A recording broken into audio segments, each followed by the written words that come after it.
Well now, would you look at that? You're finally awake. I was beginning to think my men had hit you on the head too hard. Oh, come now, no need to get so jumpy. So far, you're perfectly safe. But that can change quite quickly. Understood? Good. See, you might, or should, recognize my face from the council meeting a few moons ago. But even if you don't, it doesn't really matter. And as much as I consider myself to be quite memorable, not everyone has taste, and you strike me as someone who lacks taste. Either way, it's not important. Why? Oh, because right now, you, my dear, are nothing more than leverage. Oh, that's right.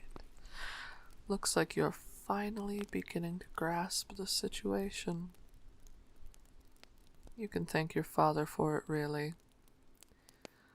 That treacherous bastard thought he could get around his end of the deal. So now this, or better yet you, are his final warning.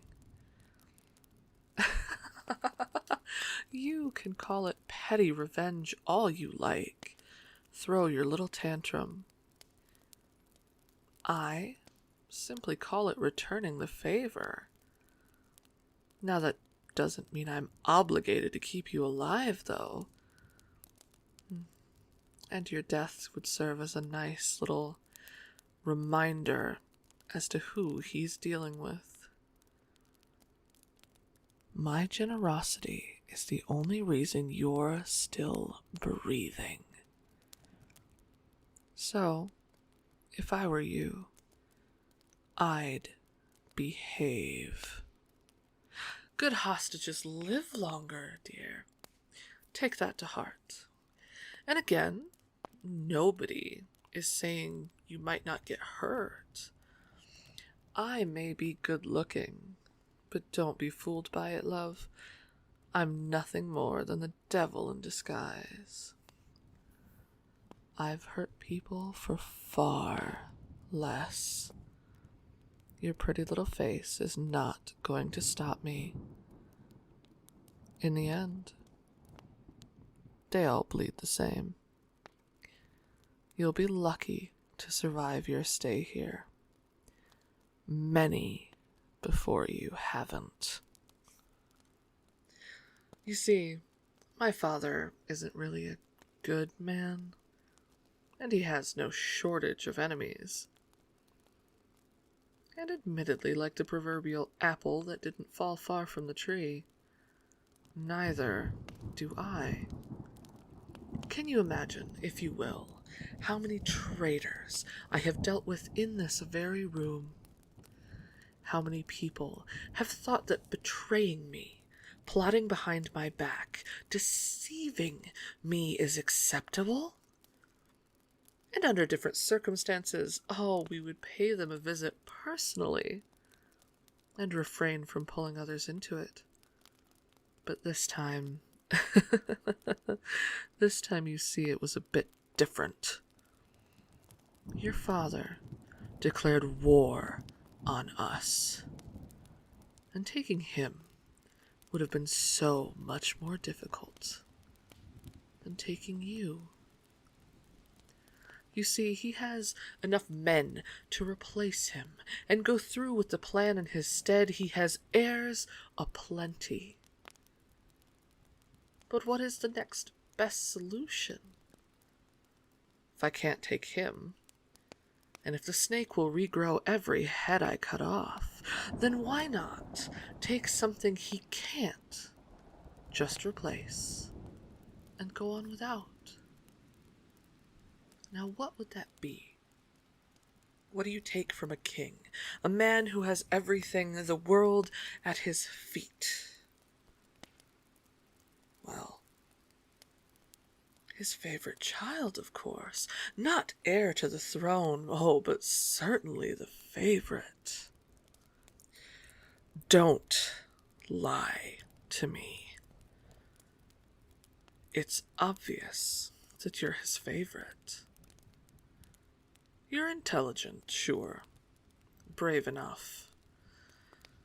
And to be honest, you are quite fair. Portraits don't do you much justice. And he has always spoken so highly of you whenever your name is mentioned, even if it is only in passing. To be honest, I'm not sure whether you have siblings at all. That's how focused he is on you. You must be real special, my dear. And how does it feel to know that's the only reason you're here? Though, I suppose I'll have to find out for myself just what you're capable of. And wouldn't it be such a shame if this were to be the end of your story? Now the two of us can still have a lot of fun if you play your cards right. I mean that you don't act up and that you behave. As one of royal blood, it's safe to assume that you know how to do that. Or were manners something not taught in your kingdom? You know, it is upsetting how many peasants don't have manners. But you're better than that, aren't you? Otherwise, I'll have to force your respect. And rest assured, my dear, you won't enjoy that. I will. But now, the formalities are out of the way, and I do plan on being at least somewhat of a decent host. You are free to move around within these quarters, but don't even think about escaping. I have guards stationed at every possible exit of this room, and the windows have bars, as you can clearly tell. And even if you do manage to slip by them cat-like, you're high enough the fall will certainly put an end to any fantasy you have of getting out of here alive. Also, my dear, a warning. I wouldn't bother trying to curry favor with any of my guards or servants. All of them have been tested on their loyalty, and know not to mess around with my guests. I mean, after having to clean up the remains of other traitors, most of them have learned to stay in line. And if you so much as attempt to befriend anyone here, even a single passing glance, and I will serve their head to you on a platter and ensure you eat the very tongue you attempted to sway. So tread carefully. We wouldn't want anyone having to suffer because of you, now would we? But where are my manners? My dear, make yourself at home. And if you're nice and quiet, maybe we'll serve you lunch later. Why, I might even deign to join you. There must be riveting conversation hidden in you somewhere. And I'm sure you're starving after all this trouble. I mean, it's not every day you get kidnapped by guards of your rival kingdom. All to prevent an unnecessary war and the inevitable loss of your home. Now what is that look for? I may be a vile creature, but even I do not condone that kind of savagery. Torture, my dear, now torture is one thing, but such irrelevant, wanton brutality is simply, why, it's simply boring. Pain is like a sword, my dear. To use it strategically, it can slice through your enemies and leave the survivors trembling in terror at the very sound of your name. On the other hand, simply swinging it around with brute force, and you'll either end up barely leaving a scratch on your opponent's armor, or in a bloodbath all your own making, friend and foe alike. Both of which entirely fail the purpose of such a finely crafted weapon. You know, handling a sword is a form of art too. A carefully choreographed dance. So is manipulation through punishment. Always having to decide which step to take next to get to your desired outcome, to get the information you seek. What would be too little? What would be too much? What would break your opponent to the point that they are useless to you? A fine balance, the line between respect and insolence, the power play between submission and domination. But you wouldn't know of such things, would you? You aren't a true leader. Not yet. And honestly, not ever. You simply let your father do as he pleases. You don't even seem as though you care about the politics at all. Honestly, you don't even seem as if you know what I'm talking about. Even at the meetings, you barely interact with anyone. You didn't meet my gaze, let alone other ambassadors throughout the entirety of it. What? Too afraid to look those of us who know how to rule in the eye? What a shame, really. If only you'd been more open, perhaps the two of us could have become allies, and it wouldn't have to have come this far.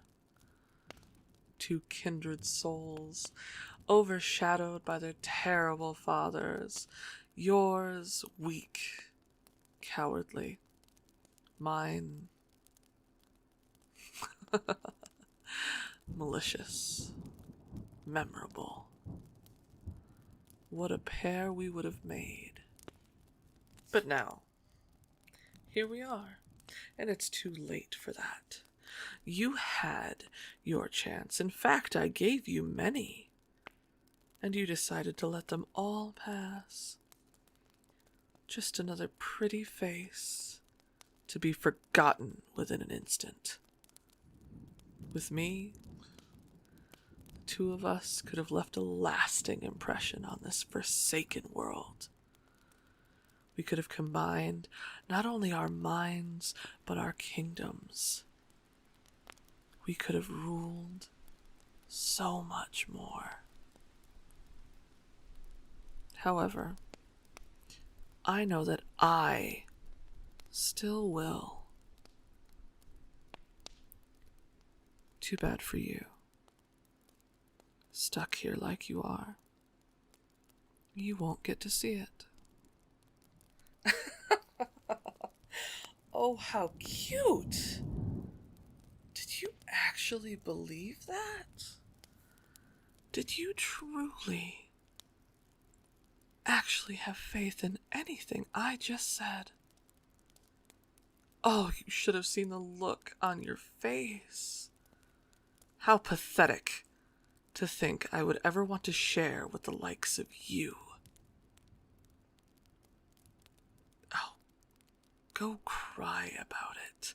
Your life will be a waste of time and space, just as your cowardly father's. To me, you are merely a matter of inconvenience. The both of you. Him for starting this war. You for being nothing more than a soon-to-be-forgotten pretty face. Oh well. I suppose all of this is too bad for you, my dear. I will be looking forward to watching your madness unfold as you spend the next weeks of your life isolated, only with me to keep you company whenever I please. Otherwise, you'll be alone with yourself, nothing more than the thoughts in your own head, the wonders on which battles your people have lost.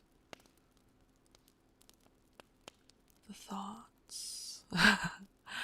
They'll be so fun to listen to you spill them. Oh, try not to get too excited now. It is my job to torture you after all. Be that mentally or physically. I'll have my fun either way. I'll see to that. However, enough for now. I have more than enough time to enjoy your delightful facial expressions later, since you refuse to speak to me. And trust me, I have my ways of getting everything out of you once I actually try. I wonder, my dear, will you give me something worth remembering?